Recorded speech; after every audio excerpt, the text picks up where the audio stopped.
Labą dieną, esu Rasa. Susirgau stuburo išvaržą. Dirbau sunkų fizinį darbą ir daug metų gydžiausi įvairiose gydymo įstaigose. Tačiau ypatingo poveikio niekas nepadarė, nei mankštos tokios, kur duodavo poliklinikose. Susiradau prieš gerus metus sveiko stuburo mokyklą ir atėjau čia pabandyti. Ir šiaip labai esu patenkinta. Ir ypatingai buvo sunku apsiversti lovoje, ypatingai buvo sunku susilenkti.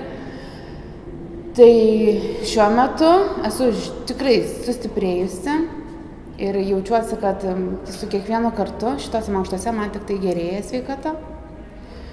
Tiesiog ir agituoju visus kitus žmones ateiti čia, tie, kurie dar net nesusirgo, kurie sveiki žmonės, kurie nežino, kur tiesiog rinktis, tai prašau rinkti šitą mokyklą. Labai puikus mokytojai, labai puikus specialistai, labai teisingai paruošia ir mes esam labai patenkinti ir sveikstame.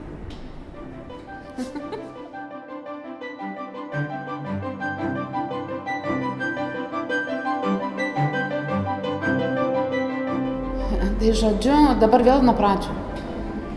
Labai sunku gerai viską susakyti, žinokit. Aš tiesiog saku pasaką ir tiek, ne? Iš naujo. O Dieve.